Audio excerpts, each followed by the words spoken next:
नमस्कार। The deep dive में स्वागत है। आज हम यूपीएससी की तैयारी के लिए एक बेहद महत्वपूर्ण विषय पर गहराई से उतरने वाले हैं। हमारे सामने है इग्नू मटेरियल का यूनिट 22 सामाजिक धार्मिक आंदोलन। ये प्रायद्वीपीय भारत के बदलते सामाजिक ढांचे मतलब changing social structure in peninsula India को समझने की कुंजी है। बिल्कुल।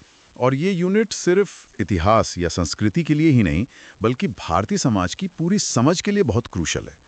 हम इसमें भक्ति की जड़ों से लेकर अलग अलग आंदोलनों के उतार चढ़ाव और उनके सामाजिक राजनीतिक प्रभावों को मतलब परत दर परत खोलेंगे।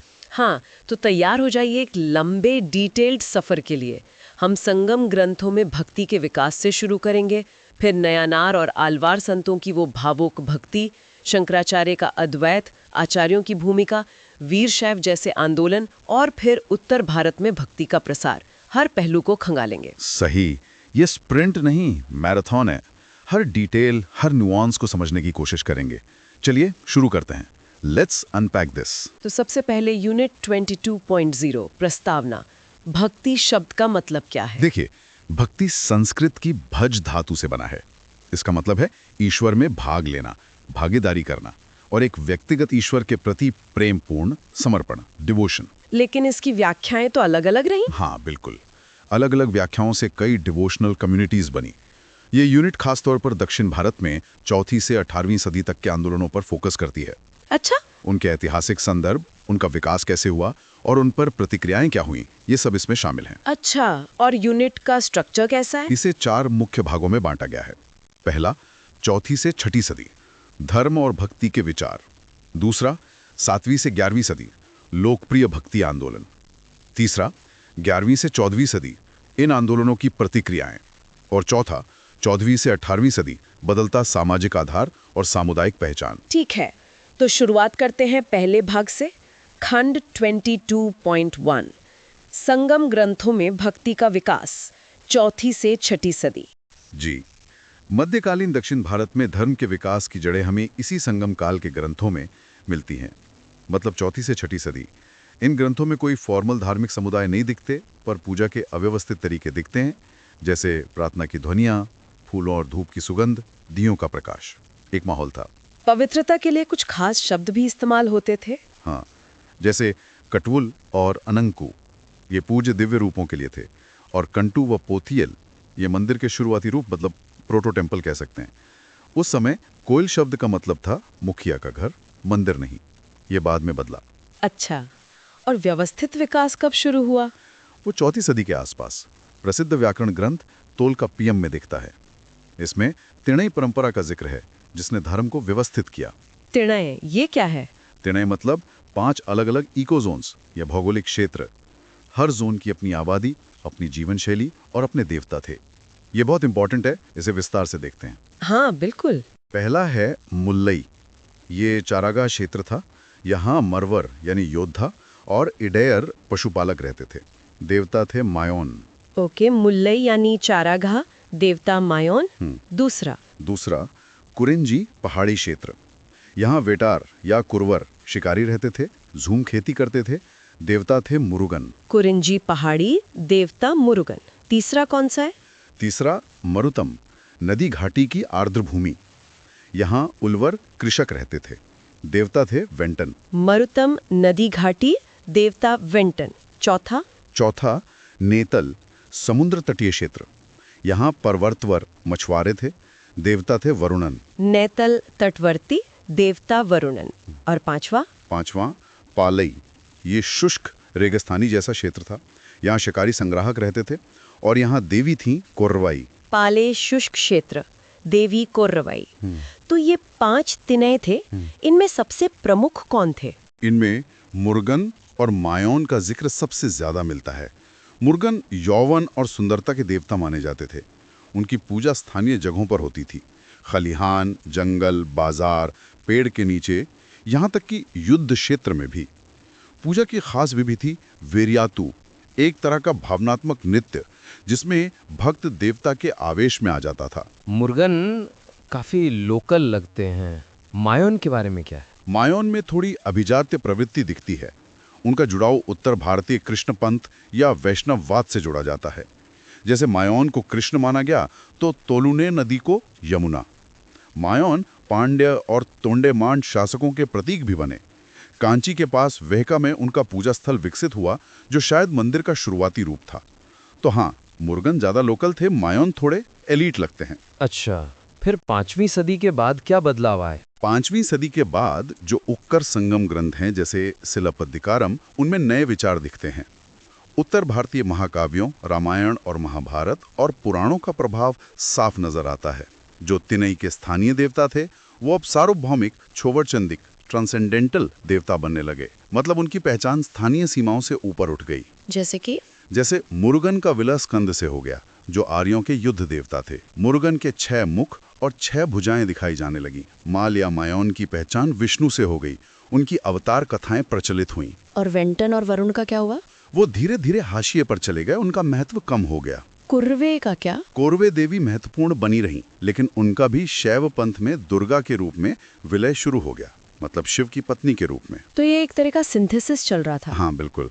और इसी दौर के 2 ग्रंथ पारीपाटल और तिरुमुरुखट्टुपट्टै, इनमें पहली बार एक नए भक्ति माहौल का वर्णन मिलता है। क्या खास था इस माहौल में? यहाँ पर ट्रांसेंडेंटल ईश्वर यानी मुरुगन या मायोन के प्रति व्यक्तिगत भक्ति का विचार उभरता है। ये एक नई बात थी। इस शुरुआती भक्ति की क्या विशेषताएं थीं? देखिए, कुछ खास बातें हैं। पहली, भक्ति तमिल भाषा में व्यक्त हुई। ये संस्कृत के प्रभुत्व का एक विकल्प बनी। अच्छा। दूसरी, ये अभी तक वो तीव्र व्यक्तिगत अनुभव वाली भक्ति नहीं थी जो बाद में दिखती है, थोड़ी इम्पर्सनल थी। तीसरी और बहुत महत्वपूर्ण बात, भक्ति के इसी विचार ने पहली बार मंदिर की अवधारणा को जन्म दिया। अब कोइल का मतलब मंदिर होने लगा। देवता अब मंदिर में स्थित माने जाने लगे, जो लोगों के दुख दूर करने के लिए हैं। हालांकि मंदिर अभी तक औपचारिक पूजा संस्थान नहीं बने थे। और मंदिरों से जुड़ा एक और विकास हुआ। हाँ, मंदिरों ने पहली बार एक पवित्र भूगोल बनाया। मतलब एक ही देवता के अलग अलग पूजा स्थल एक नेटवर्क की तरह जुड़ने लगे। जैसे मायोन के मंदिर वेहका, कांची, तिरुमालेरुंचोले मदुरई के पास और दूसरी जगहों पर थे। मुरुगन के मंदिर परंकुनरम, मदुरै, तिरुवावनंकुटी पलनी वगैरह में थे। ये एक तरह से नेटवर्किंग की शुरुआत थी। और तीर्थ यात्रा का विचार भी यहीं से पनपा। हाँ, तिरुमुरुकाट्टुपट्टई में तीर्थ यात्रा का भाव दिखता है। उसमें भक्त दूसरों को देवस्थलों पर जाने का निर्देश देता है। ये तीर्थ यात्रा की अवधारणा की नींव थी। तो कुल मिलाकर 5वीं-6वीं सदी में एक नई धार्मिकता उभर रही थी। बिल्कुल। ये संस्कृत संस्कृति को तमिल संस्कृति में ढाल रही थी। साथ ही जैन और बौद्ध धर्म भी शहरी केंद्रों में, खासकर व्यापारियों के बीच फल फूल रहे थे। लेकिन समुदायों के विकास का जो मूल ढांचा बना, वो इसी पौराणिक तमिल प्रतिमान ने दिया। ये तो हुई शुरुआती दौर की बात। अब आते हैं खंड 22.2 पर, लोकप्रिय भक्ति आंदोलन नयनार और आलवार, 600 से 1000 ईस्वी। हाँ, 7वीं से 9वीं शताब्दी में भक्ति एक व्यक्तिगत धार्मिक दृष्टिकोण के रूप में विकसित हुई। मतलब किसी एक ईश्वर, शिव या विष्णु के प्रति तीव्र समर्पण, इंटेंस डिवोशन। और इसे व्यक्त किसने किया? इसे व्यक्त किया शैव नयनारों और वैष्णव आलवारों ने अपने भजनों के जरिए। नयनार और आलवार, इनकी संख्या याद रखनी है ना? हाँ जरूर। परंपरा के अनुसार 63 नयनार थे। 63। इनमें एक महिला संत कराईकाल अम्मैयार भी थी और 12 आलवार थे, 12। इनमें भी एक महिला संत थी, आंडाल। 63 नयनार, 12 आलवार। ठीक है। और इनके भजन संग्रहों के नाम? शैव भजनों का संग्रह कहलाता है तेवारम।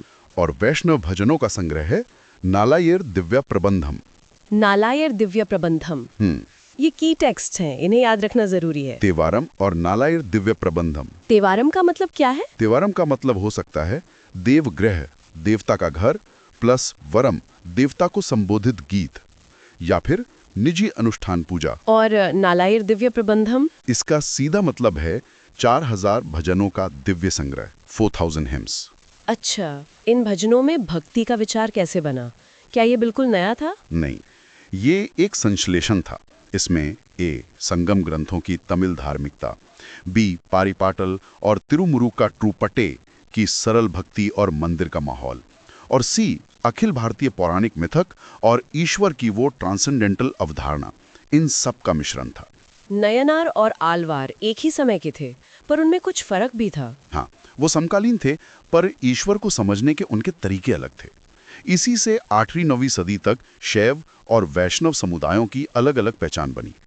उनके भजनों में तीव्र भावनात्मक भक्ति दिखती है, ईश्वर से एक रहस्यमय मिलन की इच्छा दिखती है, और तमिल में धार्मिक सांप्रदायिकता की पहली ठोस अभिव्यक्ति भी यहीं दिखती है। मतलब वो आपस में लड़ते थे? हाँ, उनके भजनों में अक्सर एक दूसरे की निंदा मिलती है। वो अपने अपने देवता को श्रेष्ठ बताते थे। कंपटीशन शुरू हो गया था। वैष्णव भक्ति में कोई खास विकास हुआ? हाँ, वैष्णव भक्ति का व्यवस्थित विकास प्रबंधम में दिखता है। जैसे नम्मालवार, जो 7वीं सदी के थे, उन्होंने प्रपत्ति का विचार विकसित किया। प्रपत्ति मतलब पूर्ण विश्वास और समर्पण। ये बाद में श्री वैष्णव धर्मशास्त्र का आधार बना। फिर 9वीं सदी के पेरियालवार ने यशोदा और कृष्ण के बीच माँ बच्चे की जो छवियां हैं, उनका बहुत इस्तेमाल किया, वात्सल्य भाव। और नैनारों ने शिव को कैसे देखा? नैनारों ने शिव को ज्यादातर एक योद्धा देवता के रूप में देखा, युद्ध लड़ने वाले, बुराई दूर करने वाले। उन्होंने शिव की स्थानीय जड़ों को खास जगहों से जोड़ा, खासकर कावेरी घाटी, जो चोल शक्ति का केंद्र थी। तिरुज्ञान संबंदर के भजनों में शिव की स्थानीय पहचान उनकी ब्रह्मांडीय पहचान से मिल गई और ये मंदिर और तीर्थ यात्रा के रूप में संस्थागत हो गई। शैव परिवार की अवधारणा भी बनी। मुर्गन को शिव का पुत्र माना गया और कौरवे दुर्गा को शिव की पत्नी। चलिए अब खंड 22.2.1 पर आते हैं। नैनार और अलवार भजनों के विषय क्या थे? उन्होंने क्या नए विचार दिए? हाँ, इन भजनों ने कुछ ऐसे नए विचार विकसित किए जो बाद के धार्मिक विकास का आधार बने। पहला विचार। पहला, व्यक्तिगत धार्मिक रवैया, मतलब व्यक्ति का ईश्वर से सीधा संबंध। बीच में किसी पुरोहित या कर्मकांड की जरूरत नहीं।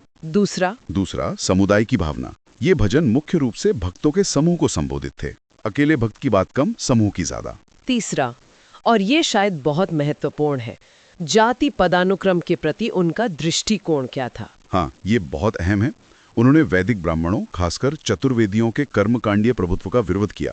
उनकी वकालत थी कि सभी को, चाहे वो किसी भी जाति या आर्थिक स्थिति के हों, ईश्वर तक समान पहुंच होनी चाहिए। और ये भजनकार खुद किस पृष्ठभूमि से थे? ज्यादातर गैर ब्राह्मण पृष्ठभूमि से थे, जैसे विल्लाल, कृषक, कुछ निम्न जाति के गायक या कबीलाई मुखिया। हाँ, कुछ ब्राह्मण संत भी थे।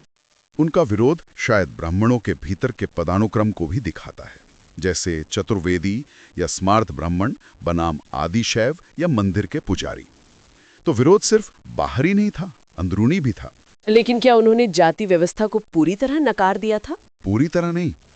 सिर्फ तिरुनावुकरसर, जिन्हें अप्पार भी कहते हैं, उनके भजनों में जाति का सीधा अस्वीकार दिखता है। ज्यादातर संतों ने जाति को पूरी तरह खारिज नहीं किया। तो फिर उनका तरीका क्या था? उन्होंने भक्तों के समुदाय की अवधारणा पेश की। इस समुदाय का हिस्सा बनने के लिए भक्ति सबसे महत्वपूर्ण थी। जाति गौण हो जाती थी। हालांकि जाति का पूरी तरह त्याग नहीं किया गया था। उन्होंने कहा कि शिव या विष्णु की भक्ति वैदिक पाठ से भी श्रेष्ठ है, और एक चतुर्वेदी ब्राह्मण भी शिव या विष्णु के निम्न जाति के भक्त से निम्न है अगर उसमें भक्ति नहीं है। अच्छा, और भक्तों की सेवा का भी महत्व था? हाँ, बहुत ज्यादा। भक्तों की सेवा, चाहे वो किसी भी जाति के हों, उससे ईश्वर की सीधी सेवा से भी अधिक पुण्यदायी माना गया। मधुर कवि और नमालवार का उदाहरण इसमें प्रमुख है। समुदाय के लिए कोई खास शब्द इस्तेमाल होते थे? हाँ, नम, हम और अटियार कुट्टम, भक्तों का समुदाय। इस अटियार कुट्टम में कपालिक और विराती जैसे अन्य शैव संप्रदाय भी शामिल माने जाते थे। तो फोकस भक्ति पर था, हायरार्की को चैलेंज किया, पर पूरी तरह खत्म नहीं किया। चौथा विषय क्या था? चौथा विषय था तीर्थयात्रा और पवित्र भूगोल। जैसा हमने पहले बात की, स्थानीय पंथ केंद्रों का भजनों में उल्लेख होता था। इससे समुदाय की भावना मजबूत होती थी। एक सेक्रेट ज्योग्राफी बनी और तीर्थयात्रा की अवधारणा शुरू हुई। ये भूगोल कितना बड़ा था? नैनारों से जुड़े स्थल लगभग 274 माने जाते हैं। ज्यादातर तमिल क्षेत्र में हैं, पर 6 बाहर भी हैं, जैसे श्रीशैलम, गोकर्ण और हिमालय में भी। आलवारों से जुड़े स्थल 90 से ज्यादा हैं। पारंपरिक रूप से 108 माने जाते हैं। ये पूरे भारत में फैले थे, मथुरा, बद्रीनाथ तक। ये इन कवियों का परिचलन क्षेत्र, सर्कुलेटरी रीजन बन गया, जिसने भविष्य के तीर्थ नेटवर्क की नींव रखी। तो ये थे भजनों के मुख्य विषय। अब आते हैं खंड 22.2.2 पर, शैव और वैष्णव भक्तिवाद की प्रकृति। सवाल ये उठता है कि क्या ये आंदोलन सामाजिक मानदंडों के खिलाफ एक क्रांतिकारी विरोध था? हाँ, ये एक बड़ा सवाल है और विद्वानों में इस पर मतभेद है। इसे समझने के लिए हमें उस समय के सामाजिक राजनीतिक माहौल को देखना होगा। क्या था वो माहौल? छठी सदी के बाद का? हाँ, छठी सदी से नदी घाटियों में किसान बस्तियों का विस्तार हो रहा था। जनजातियां किसान समुदायों में बदल रही थीं। नए राज्य उभर रहे थे। कांची के पल्लव, मदुरै के पांड्य, चेर, नयनार और आलवार ज्यादातर इन्हीं क्षेत्रों में सक्रिय थे। फिर 9वीं सदी में चोलों का उदय हुआ। इन राजवंशों ने ब्राह्मणों को खूब भूमि अनुदान दिए, जिन्हें ब्रह्मदेय कहा जाता था, और बड़े पैमाने पर मंदिर भी बनवाए। ये ब्रह्मदेय और मंदिर क्यों महत्वपूर्ण थे? ये दोनों संस्थाएं अर्थव्यवस्था और समाज को एकीकृत करने, मतलब इंटीग्रेट करने के उपकरण बन गईं। ब्रह्मदेय से कृषि का विस्तार हुआ और अधिशेष सरप्लस निकालने में मदद मिली। मंदिरों ने नए सामाजिक समूहों, खासकर जनजातियों को जाति व्यवस्था में एकीकृत करने में भूमिका निभाई। उनके जनजातीय देवताओं को ब्राह्मणवादी मंदिरों में स्थान मिल गया। जो शाही केंद्र थे, जैसे कांची या मदुरै, वो मंदिर और ब्रह्मदेय के भी केंद्र बन गए। इस पृष्ठभूमि में नयनारों और आलवारों की प्रतिक्रिया क्या थी? देखिए, कुछ बातें गौर करने लायक हैं। पहली, उन्होंने मंदिर पर बहुत जोर दिया। उनका जो पवित्र भूगोल था, वो राजनीतिक केंद्रों तोंडेनाडु, पांड्यानाडु, चोलनाडु, खासकर कावेरी डेल्टा से काफी हद तक मेल खाता था। भजनों में पूजा का तरीका गायन और नृत्य था। मंदिर की सेवा भक्त के लिए एक आदर्श जीवन बन गई। मंदिर को ईश्वर की उपस्थिति का प्रतीक माना गया। हाँ, मंदिर ईश्वर की पृथ्वी पर उपस्थिति यानी सौलभ्य का प्रतीक था। ईश्वर कई स्थानों पर मौजूद है, ये उसकी लीला या माया है। पूजा में शाही कर्मकांडों को भी अपनाया गया, जैसे देवता को उडेयर या पेरुमल कहना, ये शक्ति और स्थिति के प्रतीक थे। भजनों में वीरता और शक्ति के राजनीतिक रूपक इस्तेमाल हुए। शिवलिंग की कथा जैसे मिथकों का उपयोग अपनी श्रेष्ठता दिखाने के लिए किया गया। इसे कुछ विद्वानों ने सामंतवाद से जोड़ा है। हाँ, कुछ विद्वान हैं जैसे केसवन वेलुथाट, वो मानते हैं कि ये ईश्वर भक्त का संबंध असल में जमींदार किराएदार या राजा प्रजा के संबंध को दर्शाता और वैध बनाता था। लेकिन आर चंपाकालक्ष्मी जैसे विद्वान इससे सहमत नहीं हैं। वो कहती हैं कि ये व्याख्या उन जटिल प्रक्रियाओं को नज़रअंदाज करती है जिनमें मंदिर शाही परिवारों को किसान क्षेत्रों में अपनी राजनीतिक उपस्थिति और सामाजिक प्रभुत्व स्थापित करने में मदद करते थे। तो दोनों पर्सपेक्टिव्स को समझना जरूरी है। भक्ति की भूमिका क्या थी इसमें? भक्ति ने मंदिर, उसकी पदानुक्रम, हायरार्की और पूजा को लोकप्रिय बनाया। संतों में शाही संरक्षण पाने की इच्छा तो थी, पर शुरू में पल्लव और पांड्य काल में उन्हें उतनी सफलता नहीं मिली, क्योंकि ब्राह्मणों का नियंत्रण ज्यादा था। जाति के खिलाफ जो बयानबाजी थी, वो शायद ब्राह्मणों को मिले विशेष संरक्षण से जुड़ी थी। ध्यान देने वाली बात है कि ब्रह्मदेय का उल्लेख भजनों में नहीं मिलता। तो विरोध मुख्य रूप से किस बात पर था? विरोध मुख्य रूप से मंदिर के अनुष्ठानों में ब्राह्मणवादी एकाधिकार के खिलाफ था। लेकिन उन्होंने ब्राह्मणवादी रूपांकनों का इस्तेमाल भी किया। हाँ, ये विरोधाभास है। कुछ संतों ने खुद को कौनियन या कौंडिन्य गोत्र के तमिल ब्राह्मण बताया या खुद को वेदों का ज्ञाता कहा। तमिल भजनों को वेदों के बराबर मरई का दर्जा दिया गया। जोर इस बात पर था कि वेदों तक सभी जातियों की पहुंच हो, ना कि वेदों को नकारने पर। यह विरोधाभास ध्यान देने योग्य है। तो क्या ये आंदोलन अंततः व्यवस्था को मजबूत कर रहा था? हाँ, एक तरह से देखें तो भक्ति आंदोलन ने ब्राह्मणवादी सिद्धांतों पर आधारित सामाजिक संरचना को वैधता प्रदान की और ये शाही सत्ता के प्रसारण का माध्यम भी बना। अन्य धर्मों से प्रतिस्पर्धा का भी इसमें रोल था? बिल्कुल। शाही संरक्षण पाने की होड़ में जैन और बौद्ध धर्म की तीखी आलोचना की गई। ये धर्म पहले से लोकप्रिय थे, खासकर व्यापारियों में। जैन धर्म को तो पल्लव शासक महेंद्र वर्मन प्रथम का संरक्षण भी प्राप्त था। कांची और मदुरै जैसे शहर सांप्रदायिक प्रतिद्वंदिता के केंद्र बन गए थे। शासकों के धर्मांतरण की कहानियां मिलती हैं, जैसे महेंद्र वर्मन का अप्पार के कहने पर शैव बन जाना। ये सब संरक्षण पाने के तनाव को दिखाता है। विचारों में भी असंगति थी। हाँ, जैसे मंदिर पूजा बनाम तपस्या। क्षेत्रीय विरोध भी हो सकता है, क्योंकि शायद कुछ जैन और बौद्ध भिक्षुक कन्नड़ या तेलुगु क्षेत्रों से आए थे। तो ये सिर्फ सामाजिक विरोध नहीं था, बल्कि पहचान बनाने और संरक्षण पाने की लड़ाई भी थी। तो कुल मिलाकर इन भजनों की परंपरा ने समुदाय संरचना के कई रूपांकन विकसित किए। सही। एक दर्शन, समुदाय की धारणा, पवित्र भूगोल, तीर्थयात्रा, ब्राह्मणवाद और अन्य धर्मों के मुकाबले एक अलग पहचान बनाने का लगातार प्रयास दिखा। लेकिन राजनीतिक संरचना के प्रति जो अनुरूपता थी, उसने चोल काल में समुदायों के पुनः एकत्रीकरण, रीएग्रीगेशन को चिन्हित किया। फिर भी एक व्यवस्थित धर्मशास्त्र और ग्रंथ परंपरा 11वीं सदी के बाद ही ठीक से विकसित हुई। ठीक है। अब नयनार और आलवार के साथ ही 8वीं सदी में एक और महत्वपूर्ण धारा विकसित हुई, खंड 22.2.3, शंकराचार्य और अद्वैत दर्शन 788 to 820 ईस्वी। हाँ, नयनार और आलवार के लोकप्रिय आंदोलनों के साथ ही 8वीं सदी में एक और धार्मिक परंपरा विकसित हुई, स्मार्त परंपरा। इसके सबसे प्रसिद्ध प्रणेता थे महान अद्वैत दार्शनिक शंकराचार्य। ये थोड़ा इंटेलेक्चुअल साइड है। स्मार्त परंपरा का आधार क्या था? तो और उपनिषदों के दर्शन पर आधारित थी, इसलिए ये अत्यधिक बौद्धिक थी, इंटेलेक्चुअल थी। इसका सामाजिक आधार भी सीमित था, मुख्य रूप से वैदिक ब्राह्मणों तक। लेकिन शंकर के अद्वैत के विचारों ने 11वीं सदी के बाद के शैव सिद्धांत और रामानुज माधवाचार्य जैसे वैष्णव संतों के विचारों को बहुत गहराई से प्रभावित किया। शंकर के बारे में कुछ बताइए। शंकर केरल के कलाडी गांव के एक नंबूदरी ब्राह्मण थे। कम उम्र में ही पिता का देहांत हो गया और वो सन्यासी बन गए। उन्होंने पूरे भारत की यात्रा की, वेदांत दर्शन पर शास्त्रार्थ किए और जीते। उन्होंने सन्यासियों के मठवासी आदेशों को पुनर्गठित किया। शायद इस पर बौद्ध संघ का प्रभाव रहा हो, और अपने सिद्धांतों के प्रचार के लिए उन्होंने कई मठ स्थापित किए, श्रृंगेरी, द्वारका, बद्रीनाथ, पुरी और कांचीपुरम में। ये प्रसिद्ध मठ हैं। हालांकि 14वीं सदी तक शिलालेखों में इन मठों का उल्लेख कम ही मिलता है। उन्होंने लिखा भी बहुत। हाँ, शंकर में वेदांत सूत्र, भगवद गीता और उपनिषदों पर संस्कृत में कई भाष्य लिखे। उनका सबसे प्रमुख योगदान बादरायण के ब्रह्म सूत्र पर लिखा गया भाष्य माना जाता है।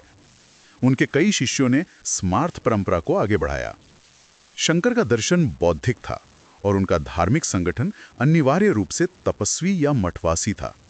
दक्षिण भारत में स्मार्त होने का मतलब क्या है? दक्षिण भारत में स्मार्त का मतलब सिर्फ 5 देवताओं की पूजा करना ही नहीं है, बल्कि शंकर के वेदांत दर्शन का पालन करना भी है।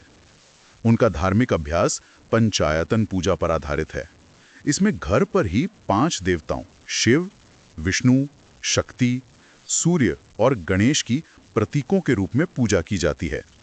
हालांकि इस पूजा की शुरुआत शंकर ने की या कुमारिल भट्ट ने, इस पर मतभेद है। और शंकर का दर्शन क्या है? अद्वैत वेदांत। हाँ, अद्वैत वेदांत। अद्वैत वेदांत ये उपनिषदों में निहित था और एक तरह से बौद्ध धर्म का ब्राह्मणवादी या संस्कृत विकल्प था।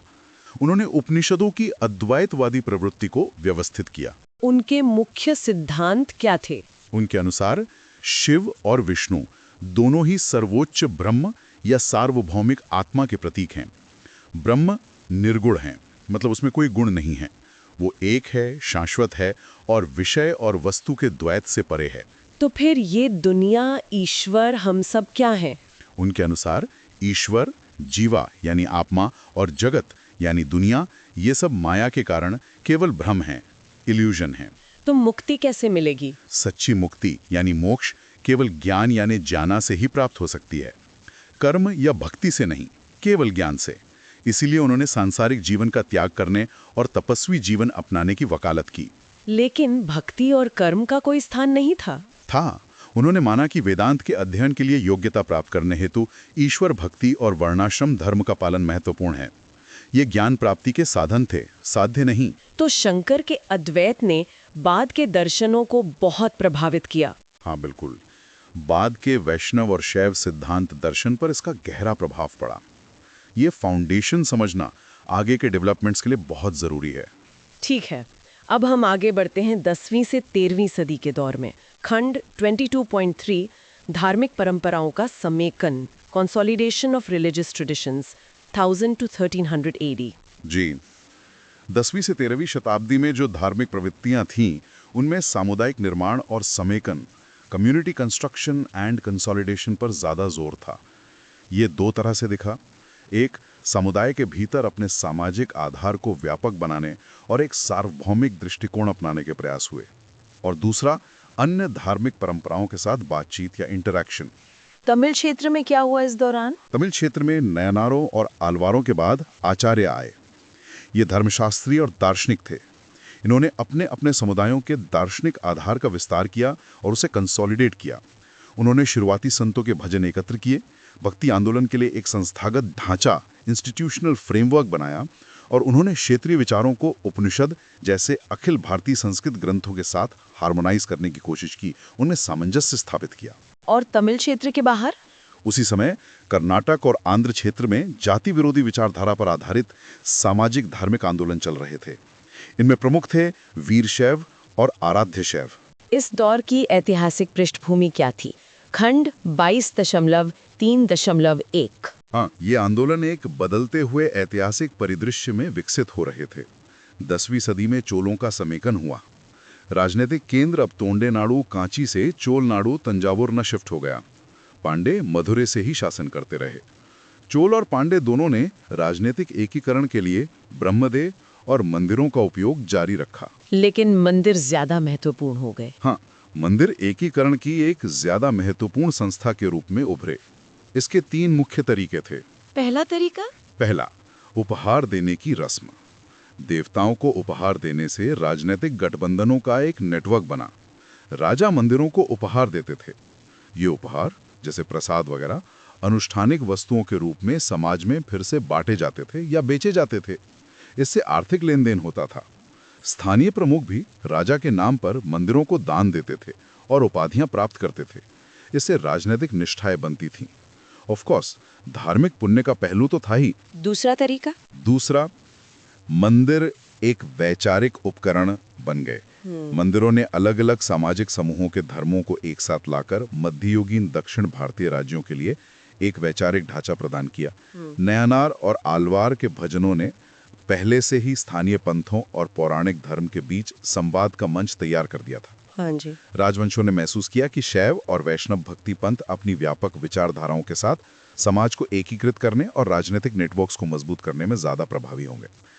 तो अब लोकप्रिय आंदोलनों ने सत्ता और प्रभुत्व की राजनीतिक विचारधारा को प्रभावित करना शुरू कर दिया। और तीसरा तरीका, शासक का दैवीयकरण। हाँ बिल्कुल, भजनों में शिव और विष्णु की शक्ति का जो वर्णन था, उसने विस्तृत मूर्तिकला वाले मंदिरों के निर्माण को प्रेरित किया। देवताओं के पौराणिक निरूपण राजा की छवि और शक्ति से जुड़ गए। देवताओं ने शाही विशेषताएं प्राप्त कर ली। राजनीतिक भूगोल और पवित्र भूगोल एक दूसरे से मेल खाने लगे। जैसे कावेरी क्षेत्र में बड़े पैमाने पर मंदिर बने, श्रीरंगम, चिदम्बरम। चोल शासकों ने अपनी और शाही परिवार के सदस्यों की छवियां मंदिरों में स्थापित करवाईं। विशाल शाही मंदिर शासकों के नाम पर रखे गए। जैसे राजराज प्रथम ने तंजौर में बृहदेश्वर मंदिर बनवाया, जिसका नाम राजराजेश्वर रखा गया। मंदिर पवित्र और लौकिक, सेक्रेड एंड सेक्युलर, दोनों क्षेत्रों का प्रतिनिधित्व करने लगा। मंदिर परिसर में एक तरह का समाज बस गया। हाँ, मंदिर परिसर में एक पदानुक्रमित समाज एकीकृत था। सबसे ऊपर शाही परिवार, फिर ब्राह्मण पुजारी, फिर प्रशासक, कुलीन वर्ग, व्यापारी, और सबसे नीचे कृषि श्रमिक, शिल्पकार और सेवक। 11वीं सदी के अंत तक कुछ बदलाव आए। 11वीं सदी के अंत तक ब्रह्मदेव एकीकरण की संस्था के रूप में कमजोर पड़ने लगे। मंदिर और भी महत्वपूर्ण हो गए। कई ब्रह्मदेव या तो गैर ब्राह्मण गांवों में बदल दिए गए या मंदिरों को देवदानम के रूप में दान कर दिए गए। ब्राह्मण या तो उत्तर की ओर चले गए या मंदिरों की ओर केंद्रित हो गए। और समाज में गैर ब्राह्मण समूह प्रमुख बन रहे थे। सही, विभिन्न गैर ब्राह्मण सामाजिक समूह प्रमुख बन रहे थे। जैसे वेलाल्स, ये प्रमुख कृषि समुदाय थे। व्यापारी और कारीगर भी महत्वपूर्ण हो रहे थे। कृषि और बस्तियों का और विस्तार हुआ, जिससे वेलाल बड़े भूस्वामी बन गए। इससे कृषि समुदाय के भीतर भी तनाव पैदा हुआ। वेलालों ने उत्पादन और जल संसाधनों का प्रबंधन किया और मंदिरों के प्रशासन में भी भाग लिया। व्यापार भी बढ़ रहा था। हाँ, कृषि विस्तार का एक नतीजा ये हुआ कि 10वीं सदी से वाणिज्यिक गतिविधियों में तेजी आई। बाजार केंद्र, जिन्हें नगरम कहते थे, विकसित हुए। व्यापार नेटवर्क फैला, नए व्यापार मार्ग और शहरी केंद्र बने। व्यापारिक संघों की गतिविधियां बढ़ी।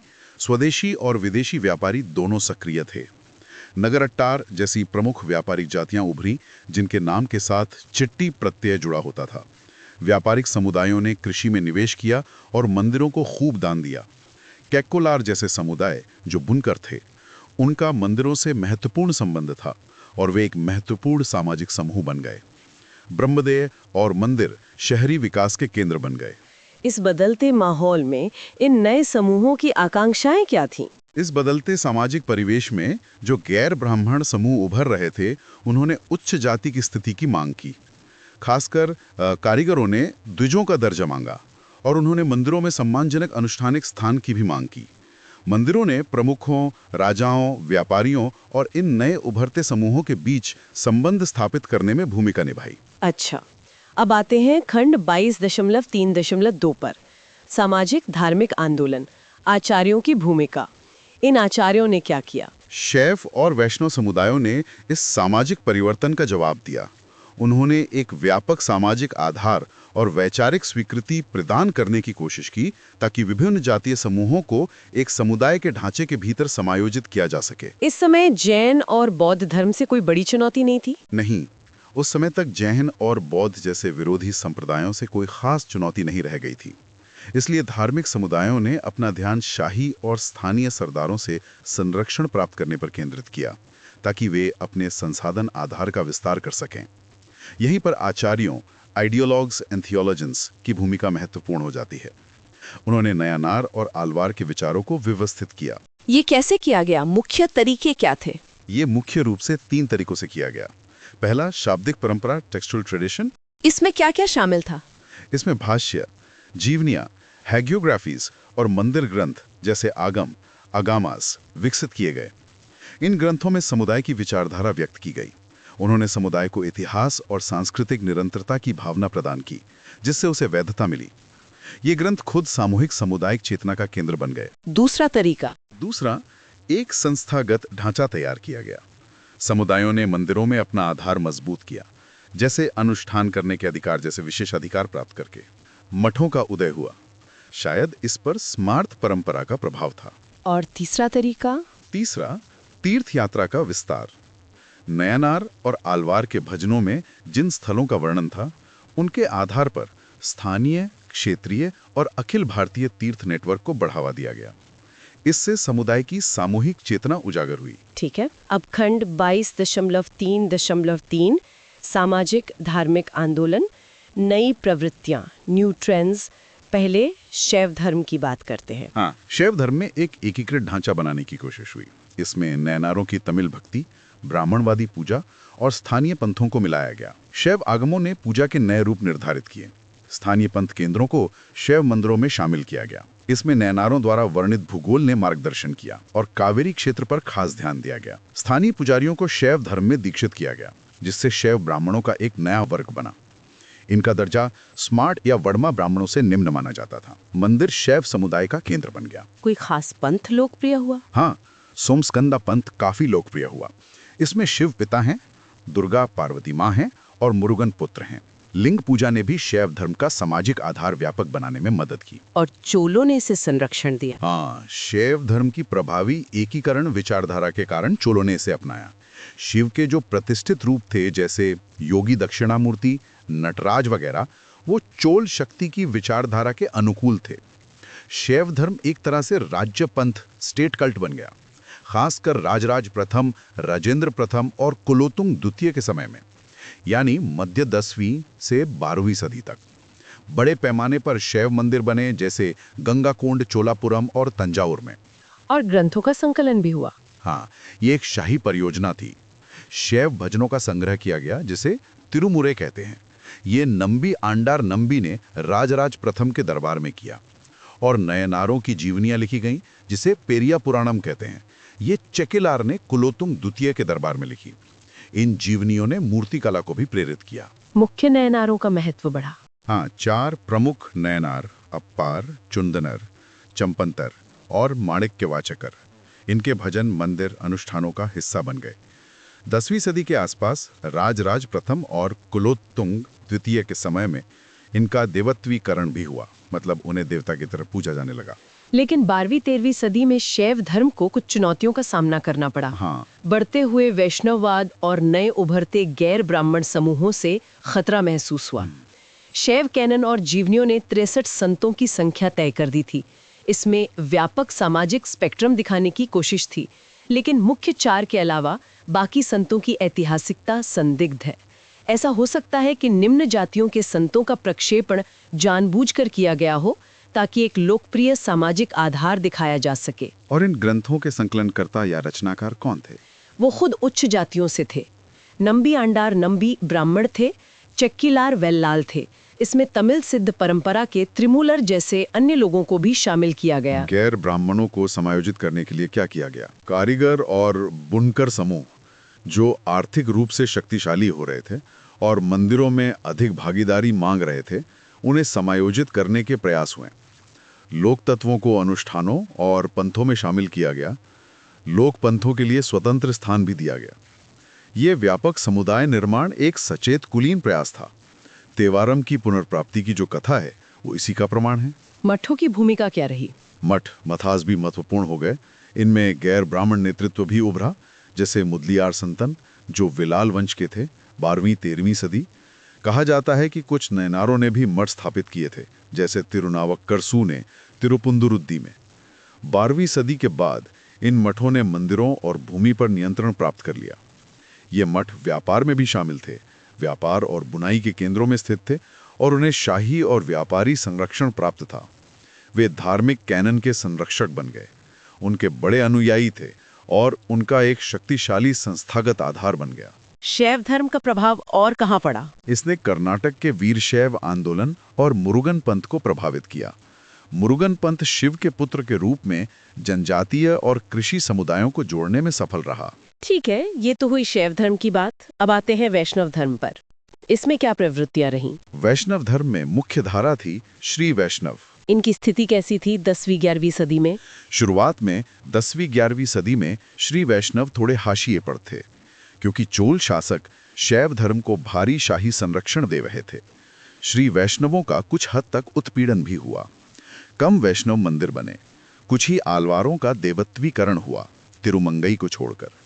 ये कम संगठित थे और इनके पास शैवों जैसी व्यापक शाब्दिक परंपरा का अभाव था। कोई शुरुआती शाब्दिक प्रयास हुए थे? अब भागवत पुराण का संकलन हुआ शायद 9वीं सदी के अंत या 10वीं की शुरुआत में। यह संस्कृत में था और इसमें आलवार भक्ति मुख्य विषय थी। इसे कृष्ण परंपरा का संस्कृतिकरण कहा जा सकता है। इसमें स्थानीय तमिल मिथकों को पौराणिक शैली और अद्वैत दर्शन के आधार के साथ मिलाया गया। लेकिन भारी संस्कृत आधार के कारण यह स्थानीय आबादी श्री वैष्णव प्रणाली या चोल संप्रभुता पर ज्यादा प्रभाव डालने में विफल रहा। क्या उन्हें बिल्कुल भी संरक्षण नहीं मिला? नहीं, ऐसा नहीं है। कुछ शासकों ने, जैसे परांतक प्रथम 907 से 955 ईस्वी ने शैव धर्म के साथ साथ वैष्णव धर्म का भी समर्थन किया। उन्होंने श्रीरंगम मंदिर का विस्तार करवाया, कृष्ण और राम मंदिर बनवाए। उनकी अपनी संरचना का विकास कैसे हुआ? नमालवार के प्रसिद्ध ग्रंथ तिरुवायमोली को एकत्र करके संगीतबद्ध किया गया। ये रंगनाथ स्वामी मंदिर उत्तर मेरूर में हुआ, राजेंद्र प्रथम के समय 11वीं सदी। दिलचस्प बात यह है कि नम्मालवार वेल्लाल समुदाय से थे। उनका चुनाव शायद गैर ब्राह्मण भक्तों को आकर्षित करने के लिए किया गया था। लेकिन संसाधनों की कमी थी। हाँ, संसाधनों की कमी ने पूरे प्रबंधन के विकास को बाधित किया। इसलिए शैवों की तुलना में उनका प्रसार माध्यम कमजोर रहा। वैष्णव धर्म में शैव धर्म जैसी एकीकृत क्षमता का अभाव था। इसका नतीजा हुआ कमजोर सामाजिक आधार और बिखरा हुआ समुदाय। श्री वैष्णव शब्द शुरू में केवल वैष्णव ब्राह्मणों के लिए एक सम्मानजनक उपसर्ग मात्र था। फिर पुनरुद्धार कब हुआ? 12वीं सदी में स्थिति बदली। चोलों और ब्रह्मदेवों का पतन शुरू हुआ और मंदिरों व नए सामाजिक समूहों का उदय हुआ। कुलोतुंग प्रथम 1070 से 1118 ने वैष्णव धर्म को संरक्षण देना फिर से शुरू किया। इसमें आचार्यों के प्रयास महत्वपूर्ण थे। जैसे नाथ मुनि ने मंदिरों में अनुष्ठान गायन के लिए प्रबंधम को पेश किया। यमुनाचार्य ने मंदिरों में पूजा के लिए वैखानस आगम की जगह 5 रात्रा आगम की वकालत की। ये एक तरह से विशिष्ट और आध्यात्मिक दृष्टिकोण से लोकप्रिय, अनुष्ठानिक और समावेशी दृष्टिकोण की ओर बदलाव था। आगम क्या होते हैं? आगम ग्रंथ मंदिर निर्माण, मूर्तिकला, दैनिक अनुष्ठान आदि के लिए दिशा निर्देश देते हैं। 5 रात्रा आगम ज्यादा लचीला और समावेशी माना जाता था। और फिर आते हैं रामानुज। ये बहुत बड़ा नाम है। हाँ बिल्कुल। रामानुज लगभग 1100 ईस्वी में हुए, कुलोतुंग द्वितीय के समय। उन्होंने ही शंकर के अद्वैत और निर्गुण ब्रह्म के सिद्धांत को पहली बड़ी चुनौती दी। उनकी शुरुआती ट्रेनिंग एक अद्वैत शिक्षक यादव प्रकाश के तहत हुई थी। लेकिन उनसे मतभेद होने पर उन्होंने अपना दर्शन विकसित किया, विशिष्टाद्वैत यानी क्वालिफाइड मोनिज्म या योग्य अद्वैत। वो नाथ मुनि और यमुनाचार्य से भी मिले थे। बाद में श्रीरंगम मठ के प्रमुख बने। उन्होंने दक्षिण और उत्तर भारत की यात्राएं की और श्री वैष्णव परंपरा की शुरुआत की। उन्होंने कर्नाटक के होयसल राजा विष्णुवर्धन को जैन धर्म से श्री वैष्णव धर्मों में परिवर्तित किया। दक्षिण कर्नाटक में उन्होंने मेलुकोटे या यादवगिरी जैसे केंद्र स्थापित किए। उन्होंने संस्कृत में कई ग्रंथ और भाष्य लिखे, जिनमें श्री भाष्य सबसे प्रसिद्ध है, जो ब्रह्मसूत्र पर पहला सांप्रदायिक भाष्य माना जाता है। रामानुज का दर्शन क्या था? विशिष्टाद्वैत। हाँ, विशिष्टाद्वैत। उनका कहना था कि ईश्वर में गुण हैं जो कम बौद्धिक भक्तों के लिए भी समझने योग्य हैं। उनका लक्ष्य तमिल, जो स्थानीय और लोक भाषा थी, को संस्कृत से जोड़ना था, जाति को गौण बनाना था और समुदाय का आधार व्यापक करना था। उन्होंने सगुण ब्रह्मा यानी ईश्वर की धारणा ठोस सौंदर्यवादी शब्दों में की, एक सुलभ ईश्वर। इसका सामाजिक प्रभाव क्या पड़ा? परंपरा रामानुज को गैर ब्राह्मण वर्गों, खासकर कैकुलार बुनकर समुदाय को मंदिर सेवाओं में शामिल करने का श्रेय देती है। श्रीरंगम और तिरुपति के शिलालेखों में कैकुलारों और उनके प्रशासनिक कर्तव्यों का उल्लेख मिलता है। श्रीरंगम का वृत्तांत कोयल ओलुगु भी रामानुज की इस भूमिका पर जोर देता है। हालांकि रामानुज का सीधा शिलालेखीय उल्लेख नहीं मिलता है, पर यह उस दौर में कैकुलार समुदाय द्वारा उच्च स्थिति के दावों के साथ मेल खाता है। कैकुलार मंदिर अनुष्ठानों, उपहार देने और प्रशासन जैसे कैकुलर मुदलियार पद का हिस्सा थे। 12वीं सदी के अंत तक श्री वैष्णव एक संगठित समूह के रूप में उभर चुके थे और मंदिर संगठनों में उनका नियंत्रण बढ़ गया था। रामानुज के बाद क्या हुआ? वैष्णव धर्म में एक और बड़े आचार्य हुए, माधवाचार्य। हाँ, माधवाचार्य 13वीं सदी में हुए। उन्होंने द्वैत वेदांत या द्वैतवाद की स्थापना की। उनका संप्रदाय भागवत पुराण पर आधारित था। उनका जन्म कल्याणपुर, दक्षिण कनारा में हुआ था। उन्होंने भी अद्वैत में ट्रेनिंग ली थी, लेकिन मतभेद होने पर सन्यासी बन गए। उनका सन्यासी नाम पूर्ण प्रज्ञ या आनंद तीर्थ था। त्रिवेंद्र में शास्त्रार्थ के बाद उन्हें कुछ उत्पीड़न का सामना करना पड़ा। उन्होंने उत्तर भारत की यात्रा की और वेदांत सूत्र पर भाष्य लिखा। उडुपी लौटकर उन्होंने एक प्रसिद्ध कृष्ण मंदिर बनवाया। उन्होंने उपनिषदों पर भाष्य और महाभारत से जुड़ा एक साथी खंड भी लिखा, जो माधव परंपरा का महत्वपूर्ण ग्रंथ है।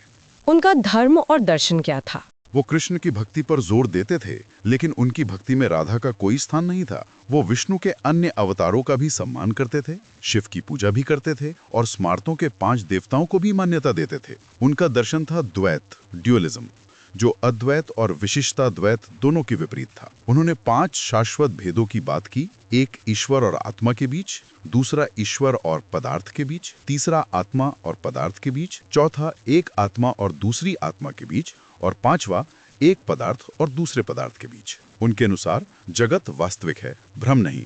वास्तविकता 2 प्रकार की है, स्वतंत्र जो केवल ईश्वर है, और परतंत्र जिसमें आत्मा और जगत आते हैं। अच्छा, अब चलते हैं कर्नाटक की ओर।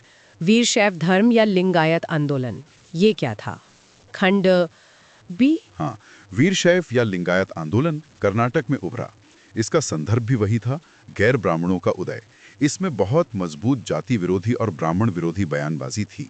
हालांकि एक एकजुट समुदाय के रूप में ये बाद में विजयनगर काल में उभरा। ये मान्यताएं क्या थीं? ये वीरशैव धर्म था, यानी शिव के प्रति तीव्र और बिना शर्त भक्ति। ये तमिल नेनारों से प्रभावित थे, उन्हें अपना आध्यात्मिक मार्गदर्शक मानते थे। इसे कर्नाटक में पहले से मौजूद कालमुख शैव संप्रदाय का एक सुधारवादी विभाजन भी माना जाता है। इसके संस्थापक कौन थे? इसके प्रमुख प्रणेता थे बसव। वो 12वीं सदी लगभग 1160 ईस्वी में कल्याणी, उत्तरी कर्नाटक के कलचूरी राजा बिज्जल के मंत्री थे। बिज्जल से मतभेद होने पर कल्याणी का संकट पैदा हुआ और वीरशैवों का उत्पीड़न हुआ। बाद में यादवों और होयसालों के तहत उन्हें संरक्षण मिला। उन्हें व्यापारियों और कारीगरों, खासकर बनाजी का समुदाय का समर्थन प्राप्त था। उन्होंने जैन धर्म का कड़ा विरोध किया, जिससे कर्नाटक में जैन धर्म का पतन हुआ।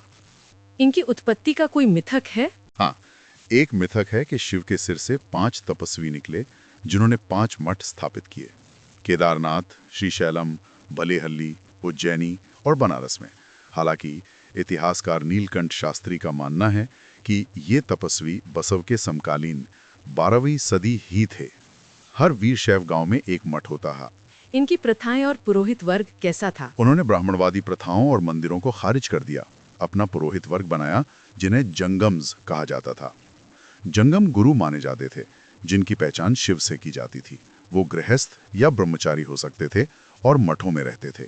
ब्रह्मचारी जंगमों के 2 प्रकार थे, गुरुस्थल जो दीक्षा और संस्कार करते थे, और विरक्त जो तपस्वी थे। और वो गले में लिंग पहनते थे। हाँ, अनुयायी गर्दन में एक छोटा लिंग पहनते हैं जिसे इष्टलिंग या जंगम लिंग कहते हैं। ये चल लिंग है, मंदिरों में स्थापित स्थावर या स्थिर लिंग के विपरीत। उन्होंने मंदिर निर्माण की निंदा की, उसे अमीरों का काम बताया। उनके लिए स्थिर प्रतीक के बजाय गतिशील शरीर ज्यादा महत्वपूर्ण था। उनके संत विविध गैर ब्राह्मण पृष्ठभूमि से थे। वे निर्गुण भक्त थे, अनंत निरपेक्ष शिव से व्यक्तिगत संबंध जिसमें कोई गुण या पौराणिक कथा नहीं थी। उनका साहित्य क्या कहलाता है? उनका विशेष साहित्य है कन्नड़ में रचित धार्मिक गीतिकाएं, जिन्हें वचन कहते हैं। इसका मतलब है कही गई बातें, जैसे A.K. रामानुजन ने अनुवाद किया। दसवीं या बसव, अल्लामा प्रभु, महादेवी अक्का जैसे कई संतों ने 10वीं से 12वीं सदी के बीच विपुल रचनाएं की। इनमें से कोई भी ब्राह्मण नहीं था। उन्होंने संस्कृत परंपरा और ग्रंथों का विरोध किया, लेकिन रामानुजन के अनुसार उन्होंने संस्कृत का प्रयोग विपरीत प्रभाव पैदा करने के लिए भी किया। इनका सामाजिक आधार और प्रथाएं कैसी थी? इनका सामाजिक आधार बहुत व्यापक था, जिसमें विभिन्न जातियां और वर्ग शामिल थे। अन्य शैव परंपराओं से इनका संघर्ष भी चलता था। उन्होंने विधवा पुनर्विवाह का समर्थन किया, मासिक धर्म वाली महिलाओं पर कोई प्रतिबंध नहीं लगाया, अंतरजातीय भोजन को बढ़ावा दिया। मृतक के परिवार के लिए कोई अनुष्ठानिक शुद्धि नहीं होती थी और मृतकों को दफनाया जाता था, जलाया नहीं जाता था। समुदाय के भीतर श्रेणियां थीं। हाँ, समुदाय में श्रेणियां थीं, जंगम, शिलावंत, बनाजिगा, पंचमशाली। लेकिन ये आध्यात्मिक श्रेष्ठता पर आधारित थी। जंगम सबसे ऊपर, जाति या व्यवसाय पर नहीं। हालांकि बाद में ये अंतर्विवाही समुदाय बन गया। ठीक है, एक और शैव आंदोलन था, आराध्य शैव धर्म, खंड डी। हाँ, आराध्य शैविज्म आंध्र और कर्नाटक क्षेत्र में था। इसके संस्थापक मल्लिकार्जुन पंडित आराध्य माने जाते हैं, जो बसव के समकालीन 12वीं सदी थे। आराध्य संस्कृत शब्द है जिसका मतलब है पूजनीय। इनके अनुयायी और प्रथाएं कैसी थीं? इनके अनुयायी अधिकतर ब्राह्मण थे। वो जनेऊ के साथ साथ गर्दन में लिंग भी पहनते थे। उन्होंने वीरशैव पूजा के रूपों को तो अपनाया, लेकिन वे अन्य लिंगायतों के साथ भोजन नहीं करते थे और स्मार्थ ब्राह्मणों के साथ विवाह संबंध रखते थे। तो कुल मिलाकर 12वीं सदी समुदायों के विकास और निर्माण का एक बहुत महत्वपूर्ण चरण था। बिल्कुल, भक्तों को अपनी ओर खींचने के लिए कड़ी प्रतिस्पर्धा थी। धर्मशास्त्र का उद्देश्य था गैर ब्राह्मण तत्वों को शामिल करके समुदाय के संगठन का सामाजिक आधार व्यापक बनाना। शैव और वैष्णव परंपराओं ने अपनी अपनी भजन परंपरा से वैधता हासिल की और एक व्यापक आधार पेश किया। ऐसे तीव्र धार्मिक विकास के माहौल में सांप्रदायिक प्रतिद्वंदिता आम हो गई, खासकर जब आर्थिक और राजनीतिक रूप से शक्तिशाली सामाजिक समूहों के संरक्षण पर नियंत्रण पाने की होड़ मची। ये प्रवृत्ति बाद की अवधि में विजयनगर साम्राज्य की स्थापना के साथ और भी ज्यादा परिलक्षित हुई। तो अब हम पहुंचते हैं अगले बड़े चरण पर, खंड 22.4, बदलता सामाजिक आधार और सामुदायिक पहचान, 1300 से 1700 ईस्वी। हाँ, 13वीं सदी में जो प्रक्रियाएं शुरू हुई थीं, वो इस दौर में जारी रहीं। चोल शक्ति का पतन हो चुका था और कई नए राजवंश उभर रहे थे। वारंगल के काकतीय, द्वार समुद्र के होयसल और मदुरै के पांड्य। इनके बीच गठबंधन बदलते रहते थे। अनिश्चितता का माहौल था। उपजाऊ नदी घाटियां जैसे कावेरी, होयसल और काकतीय के लिए आकर्षण का स्रोत थी, क्योंकि उनके मूल क्षेत्र शुष्क थे। काकतीय तेलंगाना से कृष्णा गोदावरी डेल्टा तक फैल गए। होयसल कोंकण से मालाबार तक फैल गए और उन्होंने अपनी राजधानी द्वार समुद्र से कन्नूर स्थानांतरित कर ली, जो कावेरी के पास थी।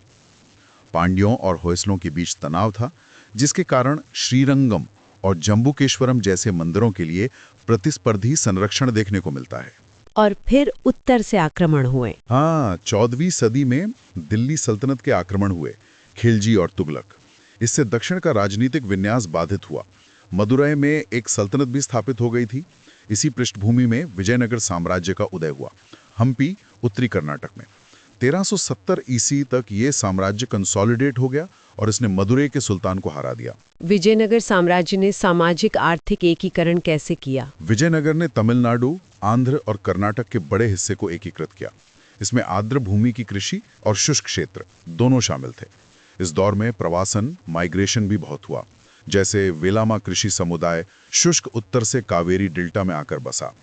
तेलुगु या वडुगा समूह मध्य दक्कन और तमिल आर्द्र क्षेत्रों में बसे। इन्होंने कई बार पुराने किसानों को विस्थापित किया और नए भूमिपति वर्ग बनाए। कृषि का विस्तार हुआ आर्द्र और शुष्क दोनों क्षेत्रों में। शुष्क क्षेत्रों में काली मिट्टी और कृत्रिम सिंचाई का उपयोग बढ़ा, खासकर 15वीं शताब्दी में। जंगली और पहाड़ी क्षेत्रों को कृषि के तहत लाया गया। इससे स्थानीय समुदायों पर क्या असर पड़ा? इससे शिकारियों और पशुपालकों से संघर्ष हुआ। बाद में उन्हें निचली जातियों के रूप में समाज में शामिल कर लिया गया। शिकारियों की सैन्य परंपरा का उपयोग विजयनगर सेना में भर्ती के लिए किया गया। एक योद्धा किसान वर्ग का उदय हुआ। ये गैर ब्राह्मण थे, ज्यादातर तेलुगु जैसे रेड्डी या फिर तमिल वेल्लाल, गोंडा, मांदराड़ी। वेल्लाल बड़े जमींदार बन गए, जिन्हें नाडुरियान या नडलवान कहा जाता था। इन शक्तिशाली कृषि समुदायों ने स्थानीय समाजों को राजनीतिक अधिकारियों से जोड़ा। नायक कौन थे और व्यापारियों की क्या भूमिका थी? नायका विजयनगर साम्राज्य का प्रतिनिधित्व करते थे। ये ज्यादातर तेलुगु योद्धा थे और 14वीं सदी से प्रमुख रूप से उभरे। वे मंदिरों और मठों के, खासकर श्री वैष्णव संस्थानों के प्रमुख लाभार्थी बने। मंदिर प्रशासन और स्थानीय सभाओं में उनका बहुत प्रभाव हो गया। बाद में 17वीं सदी में स्वतंत्र नायक राज्य भी बने, जैसे तिरुचिरापल्ली, मदुरै, तंजावुर में। प्रवासन ने घुमंतु व्यापारियों का एक नया वर्ग भी लाया, जो बाद में बस गए और भूस्वामी बन गए। शिलालेखों में विभिन्न व्यापारियों, कैकोलार, वाणिया, कोमट्टी आदि और बुनकरों का उल्लेख मिलता है। सौराष्ट्र से आए पत्तनूलकर बुनकर भी थे। इससे पता चलता है कि व्यापार और शिल्प उत्पादन तेज था। व्यापारी समुदाय विभिन्न धर्मों, शैव, वैष्णव, इस्लाम के अनुयायी थे, लेकिन प्रवासी व्यापारियों में वैष्णव धर्म ज्यादा प्रमुख था। उदार संरक्षण के कारण श्री वैष्णव धर्म का काफी प्रसार हुआ। तिरुपति के वेंकटेश्वर और मिलकोटे के नारायण स्वामी जैसे मंदिरों को नायक और व्यापारी संरक्षण से बहुत लाभ मिला। 13वीं से 17वीं सदी तक मंदिर राज्य व्यवस्था का गहरा संबंध बना रहा। अब देखते हैं खंड 22.4.1, एकीकरण के तंत्र, मैकेनिज्म्स ऑफ इंटीग्रेशन और सामुदायिक चेतना का समेकन। ये कैसे हुआ? ऐसे राजनीतिक, आर्थिक और सामाजिक परिवर्तनों के बीच धर्म एक प्रमुख स्थिर प्रभाव, स्टेबलाइजिंग इन्फ्लुएंस के रूप में उभरा। इसने धार्मिक समुदायों को अपना सामाजिक आधार मजबूत करने के कई अवसर दिए। विविध सामाजिक समूहों, खासकर गैर ब्राह्मणों को बड़े समुदाय के ढांचे के भीतर एकीकृत करना सामुदायिक निर्माण कार्यक्रम का एक प्रमुख एजेंडा बन गया। आचार्यों द्वारा ब्राह्मण और गैर ब्राह्मण तत्वों में सामंजस्य स्थापित करने और उन्हें समायोजित करने के प्रयासों से अक्सर समुदायों के भीतर बहस और संघर्ष भी हुए। वो कौन से तंत्र थे जिनसे एकीकरण हुआ? कई तंत्र थे। पहला, विस्तारित देवगण और अनुष्ठान। माइग्रेशन और सैन्य समुदायों की बढ़ती शक्ति के कारण योद्धा देवियों की पूजा बढ़ी। अम्मन मंदिरों की संख्या में नाटकीय वृद्धि हुई। कई अम्मन मंदिरों को शिव या विष्णु के ब्राह्मणवादी मंदिरों से जोड़ा गया। इससे ग्रामीण समाज शहरी बस्तियों से जुड़ गए। दिव्य विवाह की अवधारणा ने ब्राह्मणवादी और गैर ब्राह्मणवादी वंशों को जोड़ा। मतलब शिव या विष्णु की कई पत्नियां दिखाई गई, जो अलग अलग समुदायों का प्रतिनिधित्व करती थी। एक विशाल देवगढ़ बनाया गया, जिसमें स्थानीय योद्धा देवी देवता और ब्राह्मणवादी देवता दोनों शामिल थे। ये समाज के एक विशाल वर्ग का प्रतिनिधित्व करता था, जो मंदिर अनुष्ठानों के माध्यम से पदानुक्रमित रूप से जुड़ा हुआ था। पुरोहितों की भूमिका भी बदली। हाँ, गैर ब्राह्मण वेल्लाल, गांव के पुजारी भी ब्राह्मण पुजारियों के साथ बड़े मंदिरों की अनुष्ठानिक गतिविधियों में भाग लेने लगे। इससे ब्राह्मणवादी मंदिर और ग्राम देवता पुरोहित नेटवर्क के माध्यम से जुड़ गए। प्रवासी समूह अपने देवी देवता लाए, नए मंदिर बनाए, जिससे धार्मिक परिदृश्य और जटिल हो गया। दूसरा तंत्र, मंदिर और मठ। हाँ, मंदिर और मठ। टेम्पल्स इन मठ। मंदिरों ने कृषि विकास को गति दी, क्योंकि दान का निवेश सिंचाई वगैरह में किया जाता था। मठों का महत्व और भी बढ़ गया। ये शक्तिशाली संस्थाएं बन गई, जो कभी मंदिरों के साथ प्रतिस्पर्धा करती थी, कभी सहयोग, संसाधनों पर संघर्ष भी होता था। मठ का सामाजिक आधार अक्सर उसके किसी मंदिर से जुड़ाव पर निर्भर करता था। विजयनगर काल में मठों को भारी संरक्षण मिला। ये विभिन्न समूहों के अभिसरण का स्थान बन गए। मठ के नेता यानी आचार्य या मठाधिपति स्थानीय आबादी और नए शासकों के बीच महत्वपूर्ण कड़ी थी। उन्होंने नए विजित क्षेत्रों पर राजनीतिक अधिकार स्थापित करने में शासकों की मदद की। 14वीं सदी से बड़ी संख्या में गैर ब्राह्मणों की मंदिर और मठ प्रशासन व अनुष्ठानिक भूमिकाओं में महत्वपूर्ण भागीदारी दिखती है। विजयनगर के शासकों, जिन्हें रायज कहा जाता था, ने भारी दान दिया। तीसरा तंत्र, उपहार देने की गतिशीलता, शासक और सांप्रदायिक नेता के बीच। हाँ, शासक और सांप्रदायिक नेताओं के बीच एक दो तरफा संबंध था, एक पारस्परिक आवश्यकता का। अर्जुन अप्पादुराय से असममित संबंध कहते हैं। मतलब शासक संसाधन और सम्मान दोनों देते थे, जबकि नेता केवल सम्मान देते थे। राज्य उपहार क्यों देते थे? इसके कई कारण थे। पहला, राज्य सीधे सिंचाई प्रबंधन जैसे कामों से बचना चाहता था और नेता श्रम जुटा सकते थे और उसे नियंत्रित कर सकते थे। दूसरा, ये पुण्य का कार्य माना जाता था, जिसे अभिलेखों में दर्ज किया जाता था। तीसरा और शायद सबसे महत्वपूर्ण अंतर्निहित उद्देश्य था मंदिर तक पहुंच प्राप्त करना और अनुष्ठानिक व्यवस्था के भीतर सामाजिक समूहों पर नियंत्रण स्थापित करना। बदले में मंदिर, मठ और उनके पदाधिकारी राजनीतिक सत्ता को वैधता प्रदान करते थे।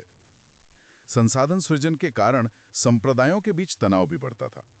मंदिर के भंडारों पर नियंत्रण प्रतिस्पर्धा का एक बड़ा मुद्दा बन गया। धार्मिक नेताओं ने राजसी ठाट बाट की नकल करना शुरू कर दिया। वो छोटे राजाओं की तरह रहने लगे। देवता एक प्रतिमानात्मक संप्रभु के रूप में मंदिर, राजा और नेता को जोड़ते थे। चौथा तंत्र, तीर्थ यात्रा। हाँ, तीर्थ यात्रा ने समुदायों को समेकित करने में बड़ी भूमिका निभाई, खासकर 14वीं सदी से।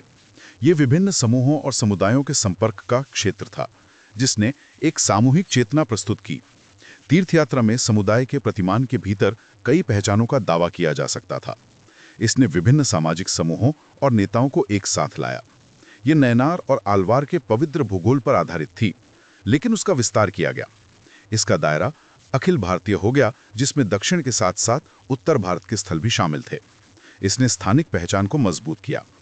ये विचारों और विश्वासों के प्रसारण और आदान प्रदान का माध्यम बनी। तीर्थ स्थल आचार्यों, मठाधिपतियों और अनुयायियों के लिए मिलन स्थल बन गए। यहाँ नेता आध्यात्मिक मध्यस्थ के रूप में अपने दावों पर जोर देते थे। विजयनगर काल में तीर्थ यात्रा बहुत आम थी। शासक, राय और नायक भी यात्राएं करते थे।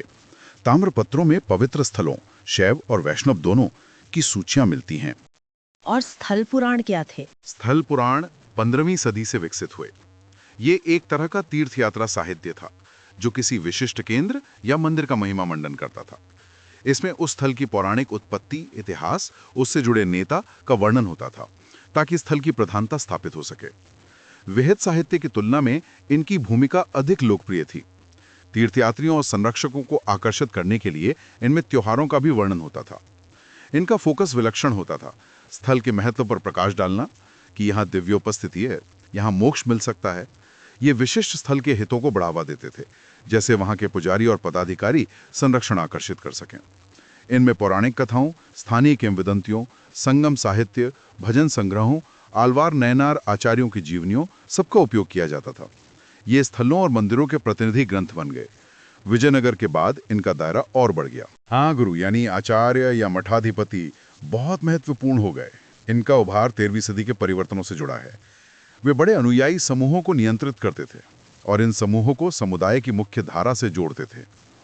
उनकी भूमिका थी धार्मिक कैनन का प्रसार करना, परंपरा का संचार करना। गुरु शिष्य परंपरा ने निरंतरता और वैधता सुनिश्चित की। गुरु को मोक्ष प्राप्ति के लिए अपरिहार्य माना जाने लगा।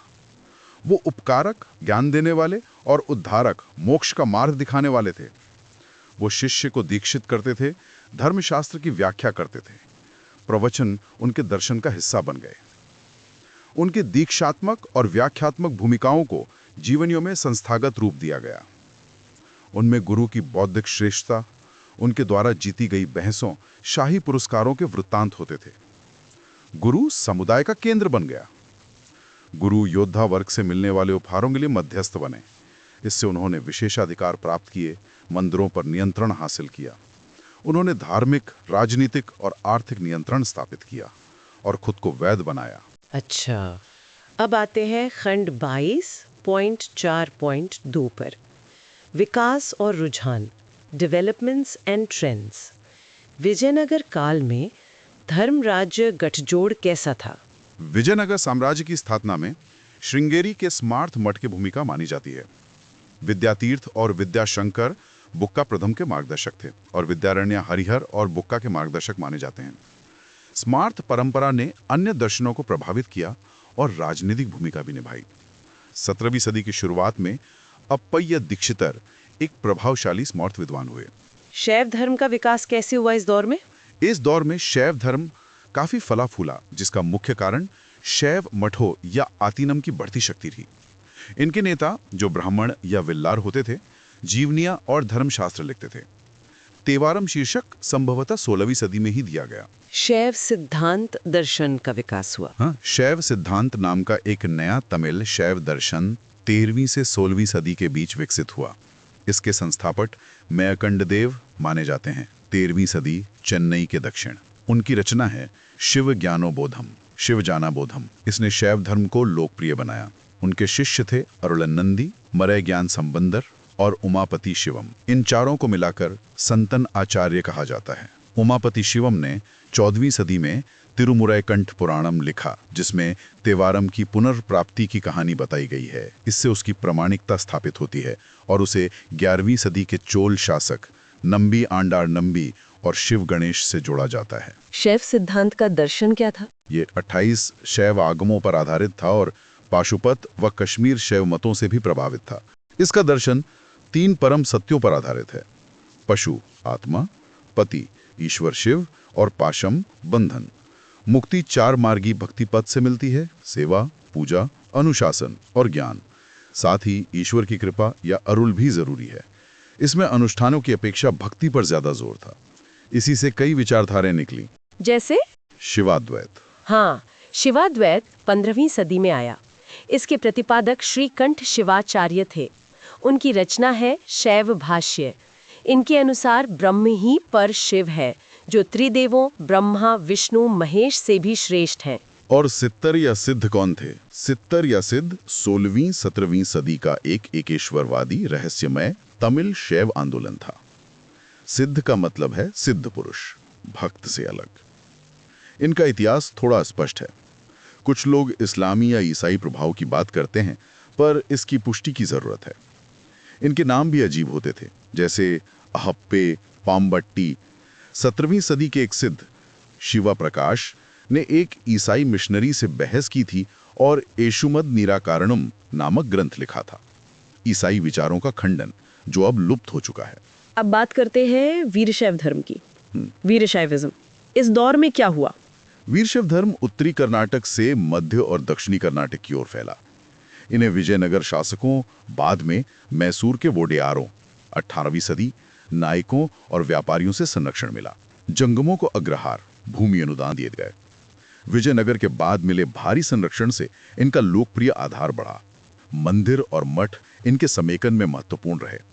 इन संस्थानों से जुड़े ग्रंथ रचे गए, जो राजनीतिक साधन भी बने। इनके साहित्य और पहचान का विकास कैसे हुआ? जब विपुल कवि हुए और वचन जैसे नए साहित्यिक रूप विकसित हुए। इसे बसव युग या वीर शैवों का युग कहते हैं। दूसरा चरण 15वीं सदी से इसमें 3 बातें हुई। पहला, वचनकारों के कार्यों का संग्रह और संपादन किया गया। इनकी व्याख्याएं की गईं, जिन्हें वचनागम कहा गया। जीवनियां रची गईं, जिनमें शिव पुराण, तमिल शैव धर्म आदि स्रोतों का उपयोग किया गया। दूसरा, विभिन्न शैव परंपराओं का विनियोजन किया गया, जैसे तमिल शैव, कपालिक, कालमुख, नाथपंथी, आराध्य शैव। कपालिक और कालमुख मठों को वीर शैव संस्थानों में शामिल कर लिया गया। तीसरा, धर्मशास्त्र संबंधी रचनाएं लिखी गईं। शून्य संपादन ने क्या है? शून्य संपादन ने 15वीं सदी का एक महत्वपूर्ण ग्रंथ है, जो इन सभी चिंताओं को समाहित करता है। यह वचनों का संग्रह है, जिसमें कथा भी है। यह सिद्धांतों और अभ्यासों पर हुई बहसों और तर्कों को दर्ज करता है और एक सामूहिक चेतना बनाता है। इसके विस्तार में कुछ विरोधाभास भी थे। हाँ? शाह संत की अवधारणा का विस्तार हुआ। विश्वास के मध्यस्थों, गुरु, लिंगम, जंगम, जो बसवादी से जुड़े थे, के माध्यम से इसका प्रसार हुआ। संतों को मानव से दिव्य उत्पत्ति वाला बताया गया, ताकि सम्मान मिले और सुसंगतता आए। लेकिन साथ ही जिन ब्राह्मणवादी साहित्यों को पहले अस्वीकार किया गया था, उन्हें शामिल किया जाने लगा। जैसे श्रीपति पंडित का श्रीकर भाष्य जो ब्रह्म पुराण पर आधारित था, या नंदीकेश्वर का लिंग धारण चंद्रिका जिसमें श्रुति और स्मृति का उपयोग था। अशुद्ध माने जाने वाले व्यवसायों के प्रति उनका दृष्टिकोण भी जटिल था। ऐसे लोगों को प्रवेश की अनुमति तो थी, लेकिन वीरशैव बनने के लिए उन्हें अपना व्यवसाय छोड़ना पड़ता था। तो वंशानुगत जाति भेदभाव को खारिज करने के बावजूद व्यवसायिक पवित्रता के मानकों को चुनौती नहीं दी गई और जंगम व आम आदमी के बीच पदानुक्रम बना रहा। अब माधव संप्रदाय की बात करते हैं। माधवाज विजयनगर काल में इनका क्या हुआ? विजयनगर काल में माध्व दर्शन को समेकित किया गया। जीवनियां और भाष्य लिखे गए, मठ संस्था विकसित हुई, इन्हें शाही संरक्षण मिला और इनका प्रभाव बढ़ा। व्यासराय तीर्थ माध्व संप्रदाय के एक प्रमुख शिष्य थे जो कृष्णदेव राय के समकालीन थे। उनकी जीवनी में कहानी है कि व्यासराय सम्राट के इतने प्रिय थे कि एक भविष्यवाणी गई आपदा को टालने के लिए वो अस्थायी रूप से सिंहासन पर बैठे थे। इसके बाद उन्हें कर्नाटक सिंहासनाधीश्वर की उपाधि मिली और ग्राम अनुदान प्राप्त हुए। यह धर्म राजनीति गठजोड़ और संरक्षण पर जोर को दिखाता है। एक और आचार्य थे, वल्लभाचार्य। हाँ, वल्लभाचार्य ने शुद्धाद्वैत का सिद्धांत दिया जो शंकर के अद्वैत के विपरीत था। वो एक तेलुगु ब्राह्मण थे और चैतन्य के समकालीन थे। वो विष्णु की पूजा युवा कृष्ण और राधा के रूप में करते थे। भक्ति को बहुत महत्वपूर्ण मानते थे। उनका मानना था कि आत्मा परमात्मा का ही अंश है, इसलिए भक्तों पर कोई प्रतिबंध नहीं होना चाहिए। उनका लक्ष्य था गोपी बनना और कृष्ण के साथ उनके स्वर्गव्यापी वैकुंठ में शाश्वत रूप से रहना। उनका भी कोई दावा था? हाँ, परंपरा का दावा है कि वल्लभाचार्य ने कृष्णदेव राय के दरबार में व्यासराय तीर्थ को शास्त्रार्थ में हराया था और उन्हें प्रमुख वैष्णव आचार्य चुना गया था। ये अंतर सांप्रदायिक दावेदारी को दर्शाता है। इनके अनुयायी कहाँ थे? इनके अनुयायी ज्यादातर आंध्र, तमिल और महाराष्ट्र में केंद्रित थे और उनमें व्यापारी वर्ग प्रमुख था। इस संप्रदाय के आचार्य खुद को महाराजा कहते थे और तेलुगु ब्राह्मण होते थे। और अंत में श्री वैष्णव धर्म, श्री वैष्णविज्म। विजयनगर काल में इनकी क्या स्थिति रही? विजयनगर काल में श्री वैष्णव धर्म अपने चरम प्रभाव पर पहुंचा। 13वीं सदी के अंत तक ये एक संगठित समुदाय बन चुका था। इन्हें अधिकतम राजनीतिक समर्थन प्राप्त हुआ। श्री वैष्णव मंदिर, मठ और आचार्य शासकों के पसंदीदा थे। कहा जाता है कि कृष्णदेव राय खुद श्री वैष्णव थे। तिरुपति के वेंकटेश्वर उनके कुल देवता थे, जिन्हें भारी संरक्षण मिला।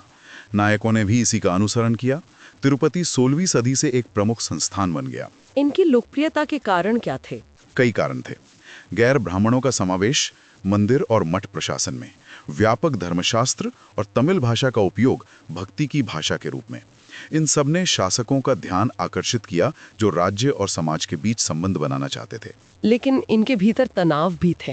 हाँ, लोकप्रियता के बावजूद जाति, भाषा और भक्ति के तरीकों को लेकर तनाव मौजूद थे।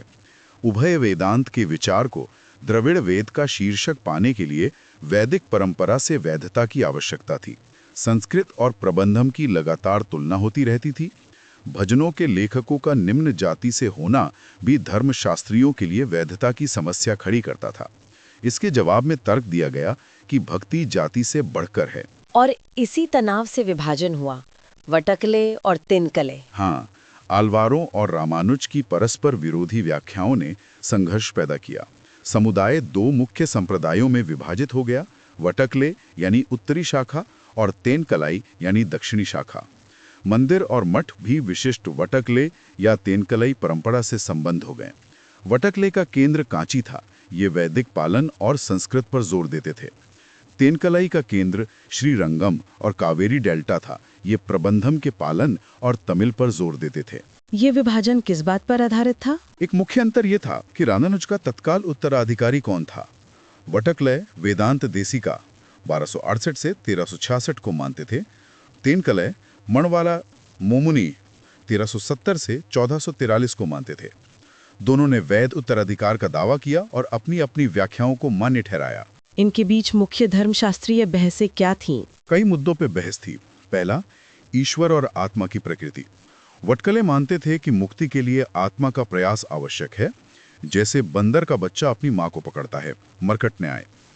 तेनकले मानते थे कि कोई प्रयास आवश्यक नहीं, ईश्वर स्वयं रक्षा करता है, जैसे बिल्ली अपने बच्चे को पकड़ती है, मार्जार न्याय। दूसरा, भक्ति बनाम प्रपत्ति। वटकले दोनों को अलग मानते थे। भक्ति के लिए स्थिति और ज्ञान आवश्यक था, जबकि प्रपत्ति, समर्पण सभी के लिए खुली थी।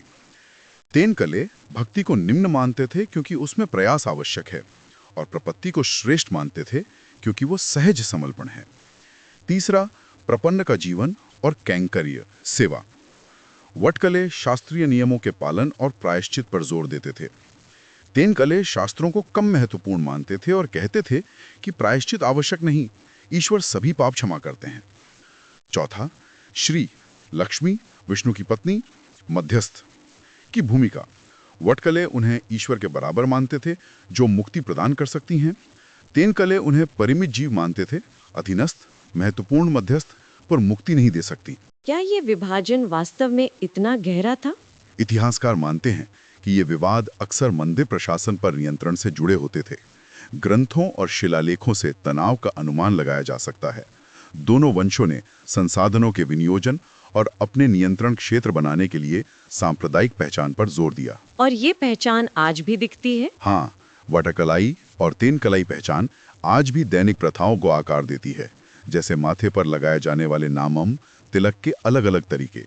ये सांप्रदायिक मतभेदों को मजबूत करते हैं। तीर्थ यात्रा ने इन्हें जोड़ने का काम किया। हाँ, श्री वैष्णवों के लिए तीर्थ यात्रा एक प्रभावी बंधन कारक, बाइंडिंग फैक्टर थी। 13वीं-14वीं शताब्दी की जीवनियों में 108 दिव्य देशम, पवित्र मंदिरों की यात्रा को अनिवार्य बताया गया, पुण्य और मोक्ष के लिए। इसे ब्राह्मणवादी अनुष्ठानों के बराबर या उनसे श्रेष्ठ माना गया। इसने एक विशाल तीर्थ यात्रा नेटवर्क को प्रेरित किया, जिसमें दक्षिण के साथ साथ उत्तर भारत के स्थल भी शामिल थे। इसने एक अखिल भारतीय स्पेक्ट्रम बनाया, जिससे वैधता मिली। इसने विभिन्न परंपराओं, समूहों और क्षेत्रों को वैष्णव दिव्य देशम के रूप में एक साथ लाने के लिए एक धार्मिक और सामाजिक संदर्भ भी बनाया। चलिए अब प्रायद्वीप से उत्तर भारत की ओर चलते हैं। खंड 22.5, उत्तर भारत में सामाजिक धार्मिक आंदोलन। हाँ, उत्तर भारत में भी भक्ति आंदोलन प्रमुख थे। इनकी जड़ें अक्सर दक्षिण भारत के वैष्णव आंदोलनों से जुड़ी हुई मानी जाती हैं। जैसे कबीर को रामानंद का शिष्य माना जाता है और रामानंद को रामानुज की परंपरा से जोड़ा जाता है। चैतन्य को माधव परंपरा से जोड़ा जाता है। इन पर नाथपंथी और बंगाल की सहजिया परंपराओं का भी प्रभाव था। यहाँ मुख्य धाराएं कौन सी थीं?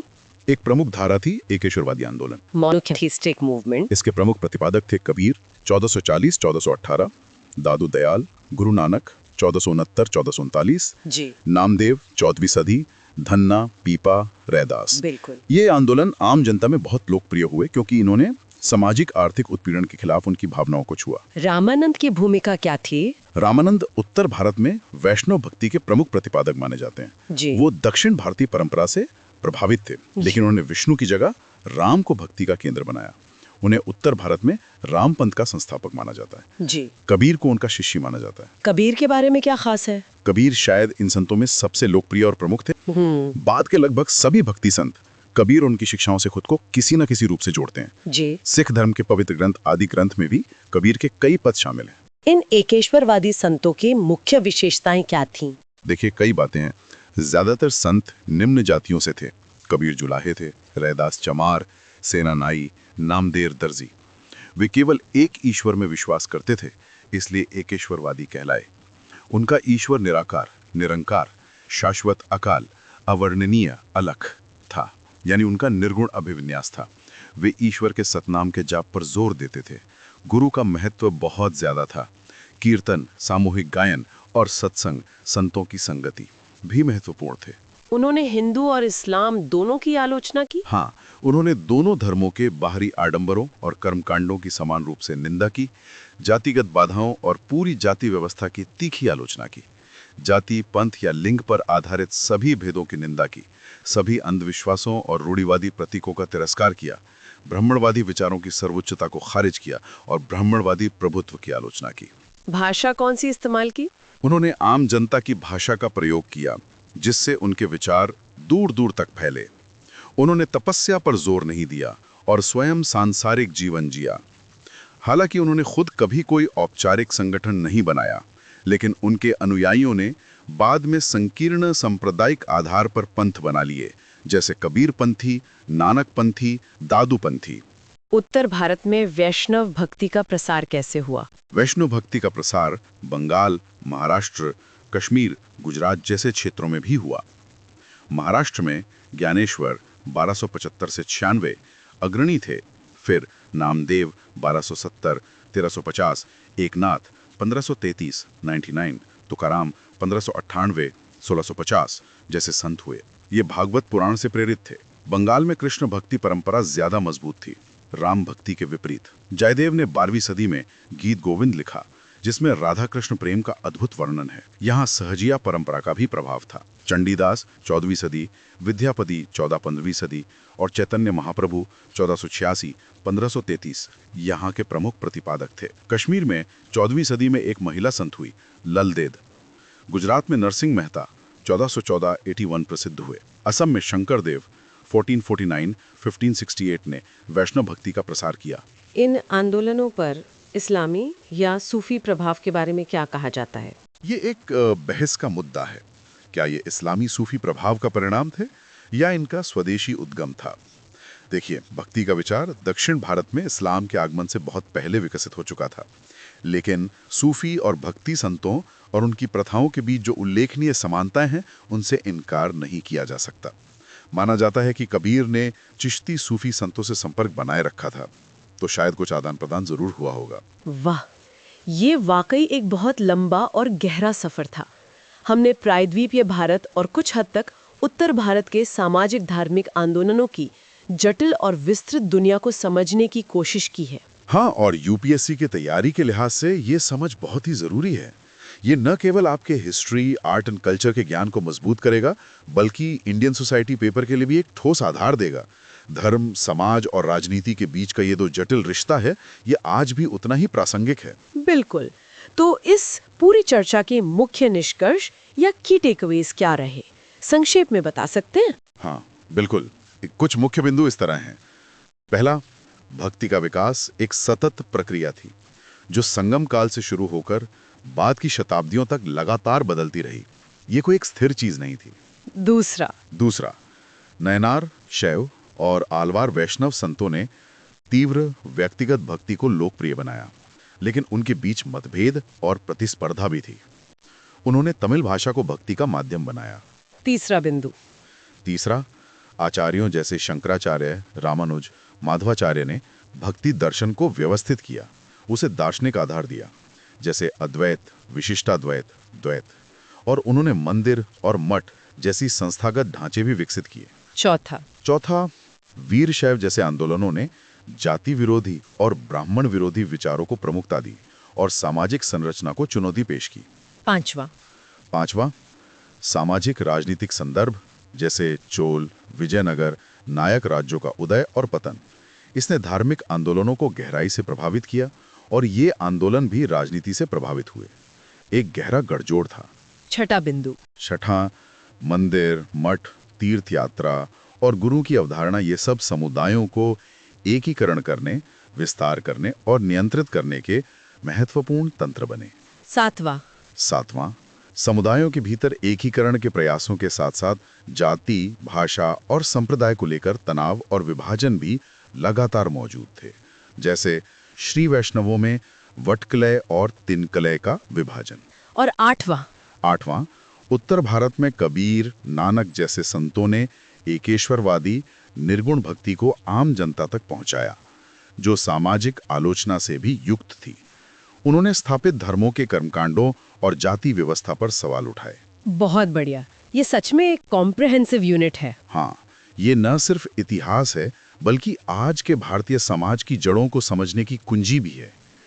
ये दिखाता है कि कैसे विचार संस्थाओं का रूप लेते हैं और कैसे समुदाय बनते हैं, विकसित होते हैं और बदलते हैं। हम सभी एस्पिरेंट्स को इनकरेज करते हैं कि वो इस चर्चा को दोबारा सुने, अपने नोट्स बनाएं और इन कॉन्सेप्ट्स पर और विचार करें।